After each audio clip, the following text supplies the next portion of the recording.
Hello, entrepreneurs. This is Joe DeChara with another awesome segment of Bedrock University. And today I have another special friend. I seem to have a lot of special friends that are connected in this great mastermind group that we're in, Craig Duswalt's Rock Your Life Mastermind. And I asked Sarah, her name is Sarah Buxbaum, to come on today to teach us about how she went about starting her new business through a company called WeFunder. Okay, it's pretty interesting because, today there's all kinds of ways to start a business other than going to a bank. And, that's what Pat Wiley specializes in too. It's like alternative finance. And this is a great platform for people that need the money, but also for people that want to invest but don't have, $100,000. So, it's an entrepreneurial platform. And I want to introduce Sarah now, and she's going to tell us all about it. Hi, Sarah. Hi, Joe. Thanks so much for having me. Thank you for taking the time out. I know you're really busy. And, I'd like to get into your story, which, starts with every business starts with just an idea. So can you explain what your concept was and how you came to that? For the new business, right? Yes. I built my original business, not really knowing how big I could take it, but I knew I wanted it to be bigger than it was, and decided to do some rebranding and really hone in on what my specialty was and why people were hiring me. And I realized that it was hospitality, and that was my background. That's what I love. I love people. And through the mastermind and talking to people who really, really can see bigger visions than you can ever see on your own, led me to what I'm doing now, which is opening a hospitality company with a very unique business model, kind of mixed with a hotel meets Airbnb. And then just to make it a little bit more innovative, because I don't like doing things by the book, I decided once I knew I needed a little bit more capital to get it off the ground, I was introduced to the platform WeFunder, and which is a pretty brand new concept. It's only been around a couple years. It's only been legal to raise money like this for 3 years from everyday people. And it's just opened so many doors on so many levels, teaching people how to raise money, how to support small businesses without, purchasing a product or a service, but actually investing. And it's been really fun. Yeah, so let me take a step back. So you were already in business. Yes. What business were you in? Why were people hiring you? So my brand is Celebrate with Sarah, and I have a dessert catering business. So I create big installations at people's weddings of dessert. So I started as a baker, grew it into a catering business, which then led me into working with a ton of other vendors, balloons and flowers, and just creating this big visual. Okay. I built that business from literally $6 and turned it into a 6-figure business. And I just always wanted more. I never wanted to just be a dessert person. I had this bigger vision. And that's the common thread that we all seem to have. I interviewed Ricky Powell yesterday. I don't know if you know Ricky, but he said the same exact thing. It's really? He always just wanted more. I mean, he had a great job, a lot of money, exciting, and he was like, it's not doing it for me. And I felt, I think we all feel that. Quick question. Yes. When did you realize that you wanted to be in your own business? If you can remember that. How old I was were you? probably 7 years old.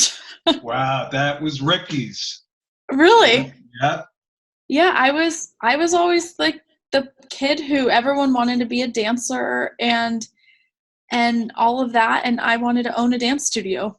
I didn't realize at the time that that made me want to be my own boss or any of that. I just knew I always wanted my own business. Well, you play it backwards, and and for me, I always made money. It was for other people a lot of times when I was a kid. I Yep. was going trick or treat for UNICEF, and but the entrepreneurial thing was when I was 10 years old, and I had a casino in my driveway, and I made like $3 or $4, which was a lot of money for a 10-year-old. Yeah. But my parents shut me down. I couldn't do it anymore. But Running illegal gaming in the driveway. so and I really want to get into the steps with WeFunder, but the point here is that we start off young, and we go through a lot of peaks and valleys. Would you agree with that? Yes, very Okay. high and low. Yeah, I'm trying to level out the low part so people could learn, the steps to what it takes to run a small business. And that's so smart, because I know when I started, I did not realize, it's going to be hard, but there's a lot of stuff you just don't know what is around the corner. I lost a ton of money learning that the hard way. Well, I call that the investment. Yes. I invested a lot of time and money to get where I am. And, so tell us about your business concept, because not only did you come up with this unique idea, you came up with a market that I think is brilliant, and it goes in line with, having to focus. The more we could focus on something, the greater our chances of success. So tell me about, your market and how you came up with that. So when I really started to look at my current business and really realized that women are my demographic, what are they doing? They're celebrating something in the wedding industry. And I really just took a really close dive at that. And I honestly asked people, I had learned that through an eWomen conference. You don't need to guess, just ask your clientele why they hire you, and they'll be honest, and they'll tell you. And so I started to do that, and it was kind of an evolving process. I was in Nashville celebrating my 30th birthday, and I loved it. I'd been there before.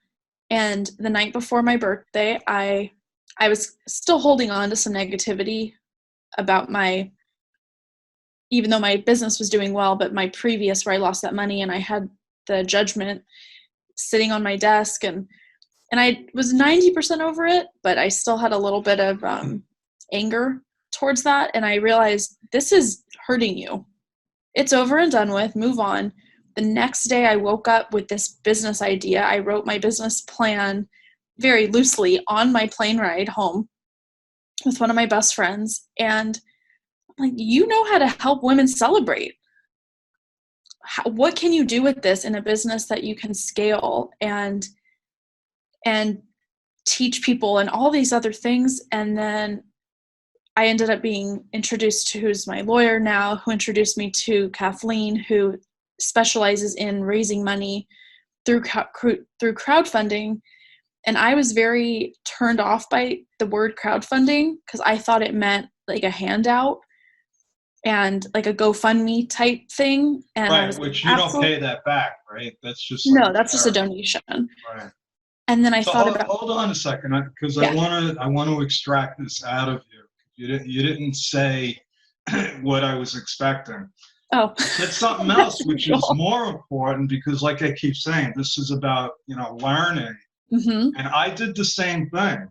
I started asking people, what bothers you about business?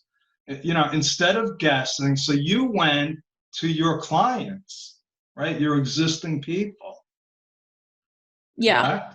I asked them to leave me reviews. I asked them to refer me, and because people don't naturally, I mean, once in a while you'll get someone who just loves you and wants to promote you, but usually people have to be they have their own lives, they're busy. Yeah, And so nobody cares about you. They all care about themselves. exactly. But the point here, the teaching lesson is that this is where people start falling off. They get off track because they don't put in the time to do the research.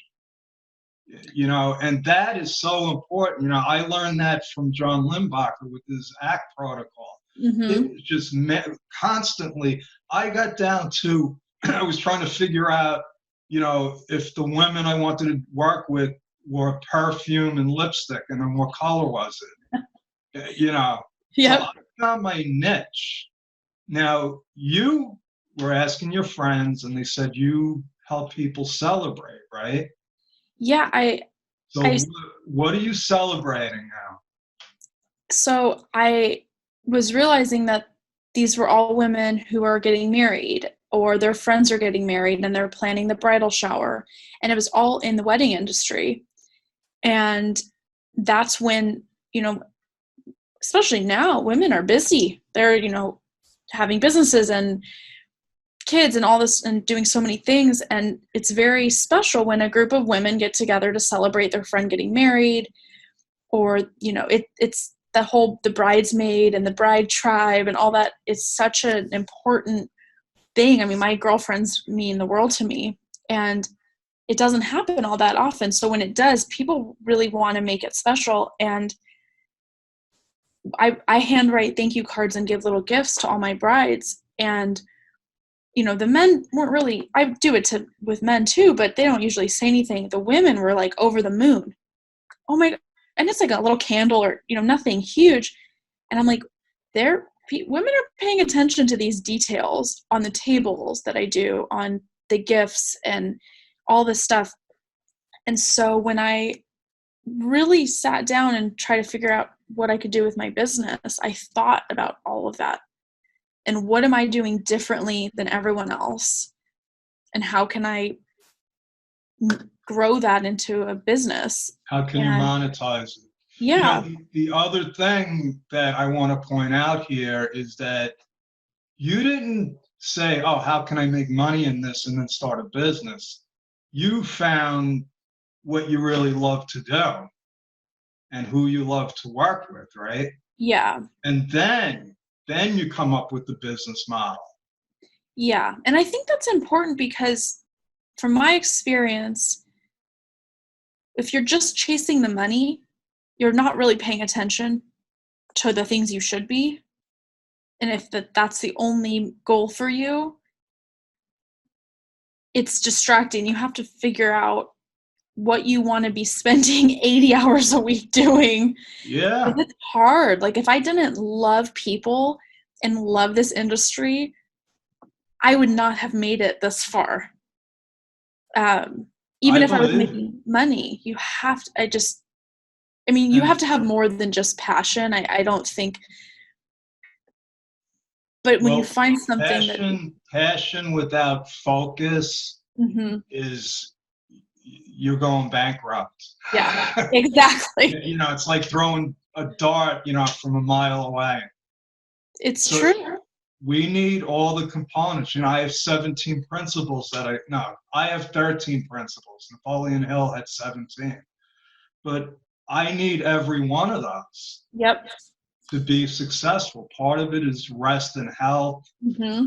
uh, but, we come from a cut of people that, I think we really want to give back and make a lot of money doing it.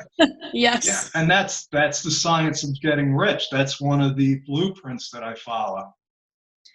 So, And when you say that, that was a huge motivation for me to build a business that I could scale and make a bigger impact with, because I do have a nonprofit. And kind of working backwards to know that I wanted to make an impact and help people. How can I build a business that can sustain that idea? And So my daughter just got married. I announced it at the mastermind. Yep. And the bachelorette party, because you didn't even say that, you just went around it. The bachelorette party was, I think, bigger than the wedding. Yes. She had more fun. The wedding, she was all stressed out. Everything had to be perfect. So, there I was like, that is a niche. And those people, even if they don't have money, they come up with money. Exactly. And that's why I chose Nashville. It's the #1 bachelorette city in the country, probably in the world right now. Women are going there to have fun. And the word like bachelorette party kind of used to have a negative connotation, like wild and drinking and all this stuff. Yeah. And now, obviously that still happens, but there's more to the story. Well, it's like you said, it's a celebration. The woman's getting married and all her friends are happy for her. It should be a big deal. And now, so you've created this package where you're investing in real estate, right? And then you're marketing it through Airbnb, correct? Yes. And so what are the women going to get? They're in the biggest party town in the world, from what I'm told. I haven't been there yet. So they're in the right place. They're going to get the facility. You got the house. And so now where do you come in? What makes this special for them? So I, like most people, love a good fancy hotel, and it's all, very glamorous, but it's stuffy. And then when Airbnb started, people really liked being able to get a group of people to hang out in a house together, but you missed every amenity that you would get in a nice hotel. And so I wanted to mix the two. It's a different kind of tourist. So it's someone who wants an experience, not someone who just wants to drop their bags. So all of, my girls who are checking into the property are each going to get their own celebration box, which is something that I give my clients now. This will be more for what they're doing. So it'll have a face mask and things for them to use at the house with the girls. It's a little stuff, stuff to take home. But just like as soon as they check in, they're going to feel like the most important person in the world, because there's a personalized gift for them. I'm going to have chilled champagne sitting out for them in nice crystal glasses, not red Solo cups, and just very elegant. I have crystal chandeliers that are going in the house, comfortable beds, a ton of fresh flowers. This is going to be a party house. And a pretty clean one. Lots of just little things that when you see, you're like, that, the idea of the value of the little details came to me when I was in a hotel in South Africa, and we checked into a bed and breakfast, and there was a little sprig of lavender that they literally just picked it from the garden outside. I never forgot it. Wow. Out of all the, it's like such a small thing, and it just is so impactful. But that's the olfactory sense, and yeah, that's powerful. I never forgot it. It was 10 years ago, and I'm like, I want to do that times 10. And so that's kind of what nothing, just like how I do it on my dessert tables, nothing is an accident. Everything was placed with a purpose to make someone feel a certain way. It has a certain scent, which I learned working in hotels. Like you just said, like when you check into certain hotels, they have a trademarked scent that where you are. People appreciate those kind of things because not enough people pay attention to other people. Everyone is so into themselves and their own success and everything. And I love helping other people celebrate. So I how can get it. So what you're offering really is a unique, custom tailored yeah. experience for what is this, a couple of days, a weekend? Yeah, probably 3 days, Cool. So three to the four women days. get to bond and talk about men. Exactly. Or country music or Well, who knows? the concept, I would be surprised if you didn't hit it big. You know, I invested some money and let me tell you, when I got that certificate hand signed with a thank you note, uh, this is what I'm going to do. I'm going to frame it. And Mhm. then everybody that comes to my office is going to see this. And I'm going to say, that's how I became a billionaire. I hope so, because if you are, that means I am too. So, I appreciate, the business stuff, that's all great, and we don't have too much time left. So just tell us about what you learned about the WeFunder way to invest. So I chose WeFunder because I liked, I'm all about community and creating this whole thing. And I loved that people could be part of something for as little as $100. That doesn't have to be a huge amount of money, but they're still part of, they get their money back. Right now, we have higher terms for our early bird investors, but it's more of the fact that it's not really been done in this way. And like I'm one of 3 hospitality companies on the platform. That's a lot of Wow. tech and a lot of products and things like that.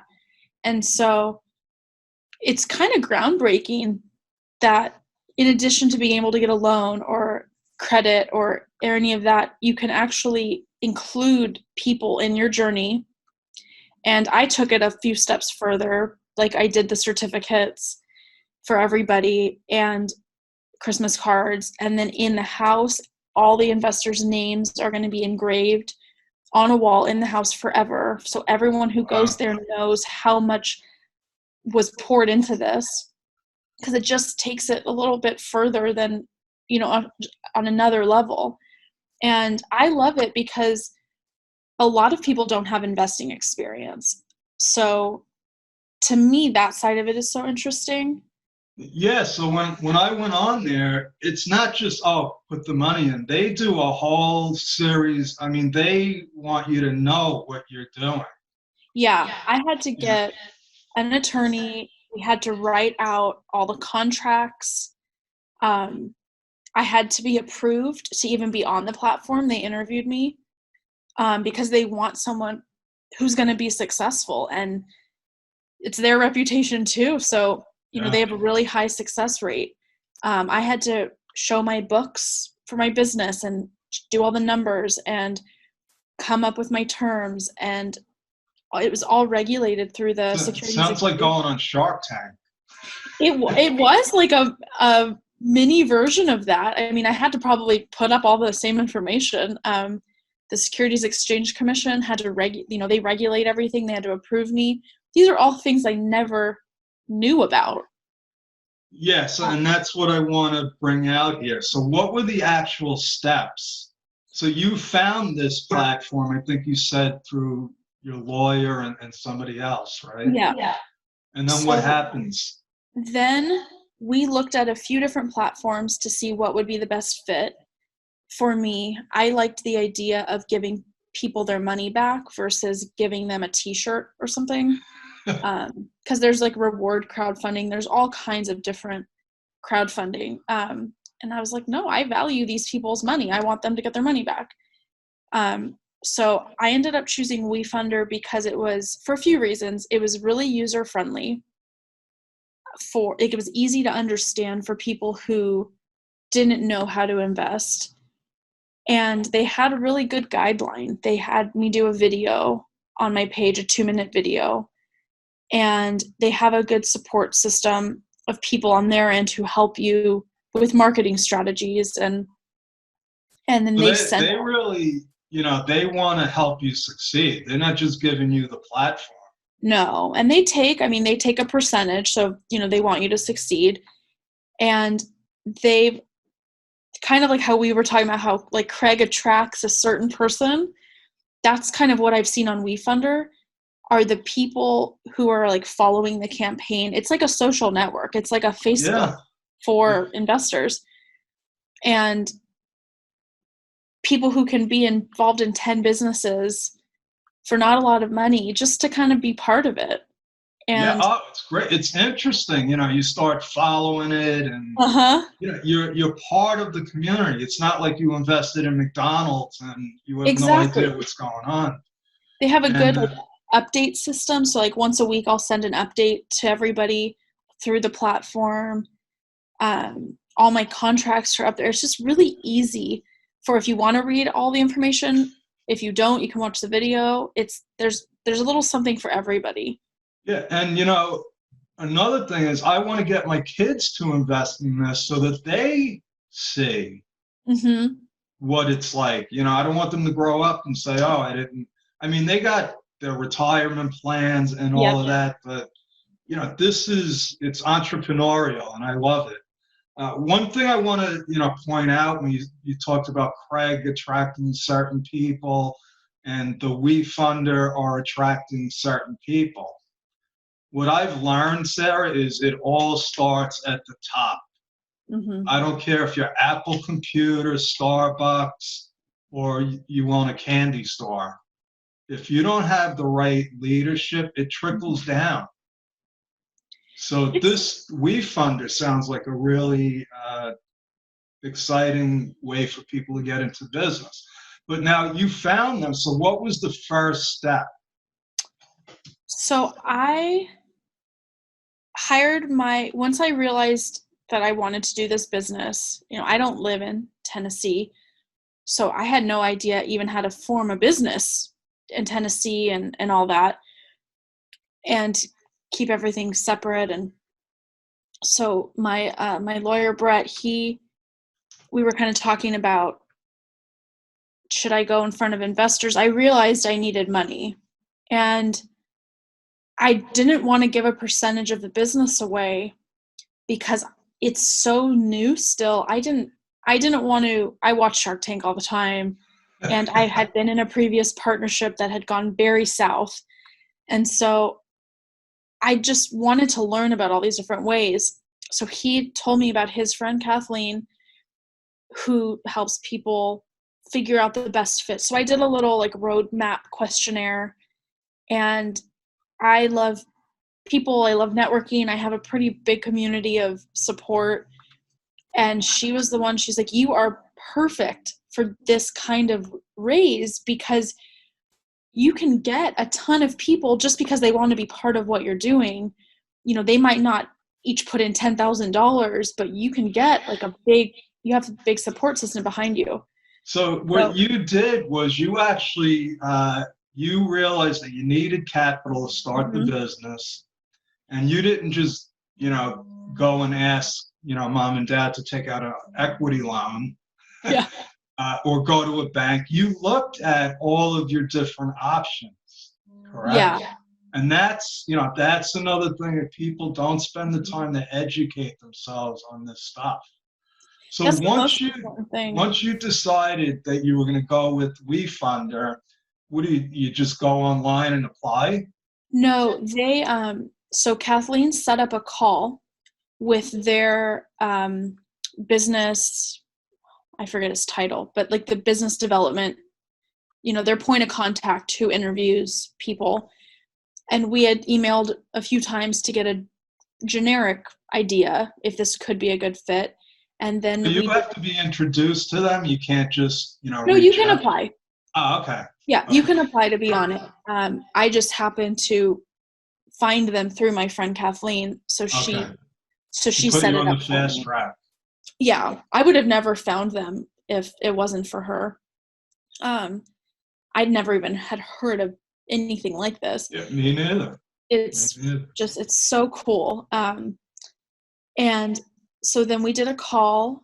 We went through, he asked me about my current business, my plans for this business, my marketing ideas. And of course, you're not set in, obviously things evolve, but they just want to know that you're going to work hard because it's not easy. I mean, find me something that is, and I'll do it.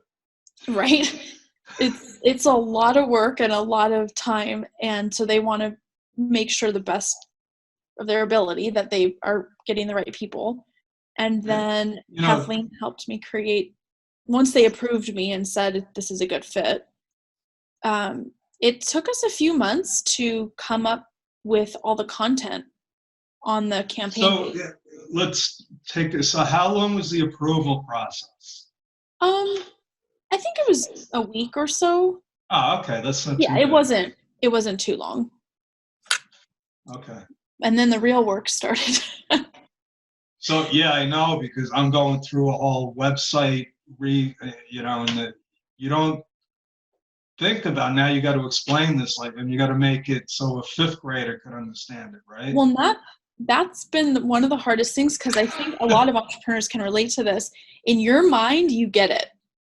You see the vision, you do everything. When you're starting something that no one's heard of, and you're getting there in a way that no one's heard of, it's, I expected, we spent months coming up with the wording and creating all the stuff. And I expected as soon as I posted it, that people were just going to get it. I'm like, we spent all this time, and everyone was so confused. So how long ago was that? I launched it September 9th. My soft launch. So September 9th. Mm-hmm. And so that's not too long ago. No, so you put it up there and nobody ran to sign up. Yeah, I mean, I had a few people who had heard about. I was pretty. You're not allowed to, when you're regulated through the Securities Exchange Commission, you're not allowed to pre-sell or pre-advertise that you're about to create an investment opportunity. Okay. So I wasn't really allowed to tell, on social media, I couldn't say launching in 1 month, my investment opportunity. I wasn't allowed to say any of that. And so we did a soft launch, which is what I did in the mastermind that first time, for about a month. And then we went public with it, that anyone could search for it and find it. And now it's on my website and all of that. But it really hasn't been that long.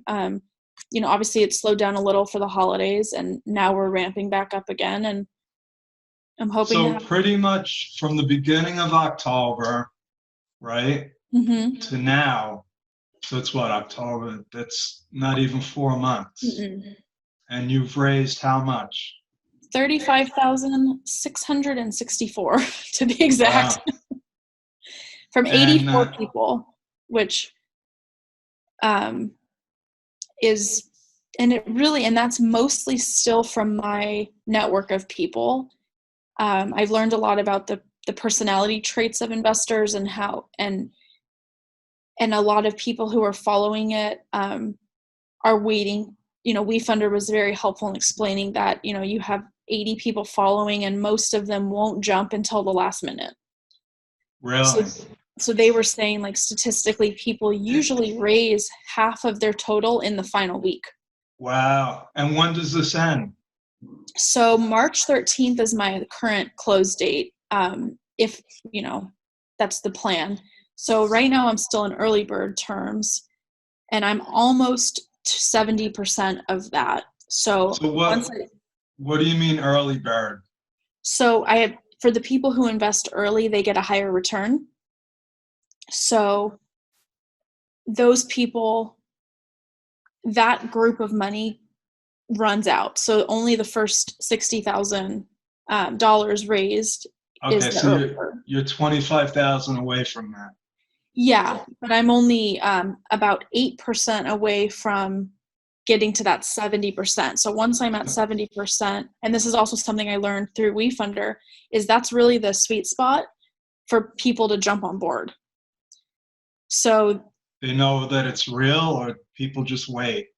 They both. So they've seen that you can get to 70, you've you're pretty close, and that you have so much support already. It's not as questionable. Like you've proven that you can Right. raise And the then money. what's the total that you need? 60. So So you're 25,000 away from the 60. yeah, so 60 is my minimum. I got you. So my total raise, my total goal is 100. Okay, that's what I wanted to get at. So you want to, and now what are you going to use that money for? So to purchase the property, and then to create all of the other, to furnish it, to get all the Right. decorations and all of that. But I can still move forward at 60. So as long as I get to 60,000, it's still happening. Yeah, and how much does the actual house cost? What are you going for? So I'm looking to stay in the $300,000 range. So I'm looking Okay. for 3 or 4 bedroom, which is crazy living in California. To once I realized that's what it cost. So somewhere probably between like 280 and 300,000. Okay, so that's not. So now what you're going to have operating income from the people that sign up, right? What But do you mean? then you own the real estate. Yeah. So the business model, and this was something that I learned when I think I was in school, that McDonald's is not successful because of the restaurant. It's because they own the real estate. That's And what Ray Kroc said. He asked people, "What business are we in?" And he said, it was the real estate business." well, and that was something that never even crossed my mind until, because I could have started this earlier and worked with someone who already owned a house there and rented and worked at a deal and all that. And then I was like, if you're going to go for it, just go for the right way to do it. That's not the right way to do it. That's the easier way to do it. And so the plan is to purchase the property because, the value is going up so fast there that then I'll be able to leverage some of that money and open a second property. Oh yeah, and that I've been telling my clients to buy the building that they're in since I learned about real estate 35 years ago.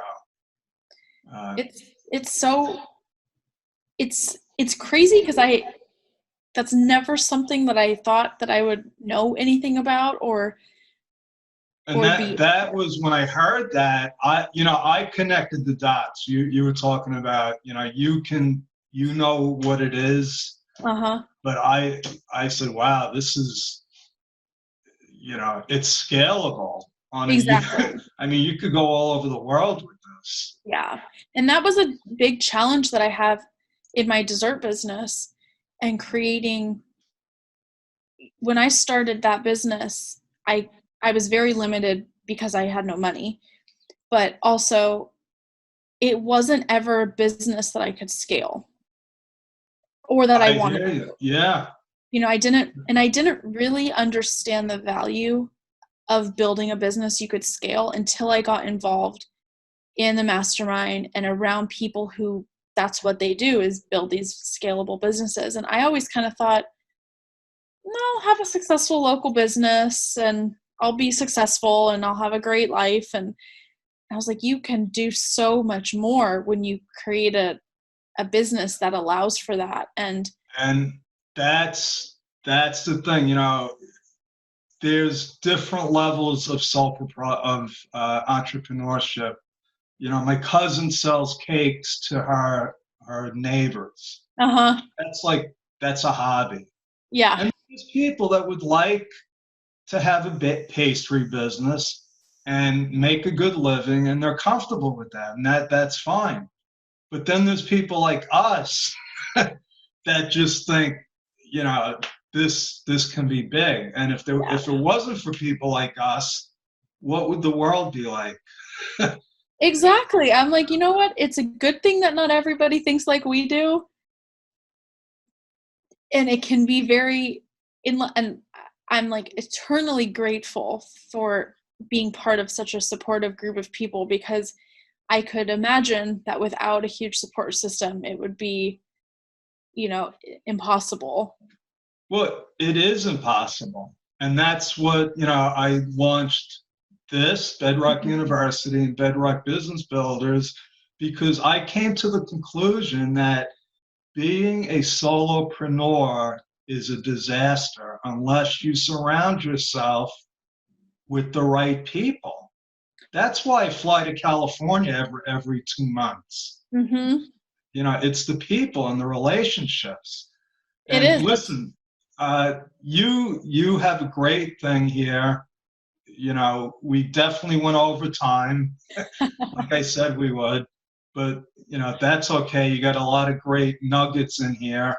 And so how do people get in touch with you? If they want to learn more about this, if they want to get involved, how do they find you?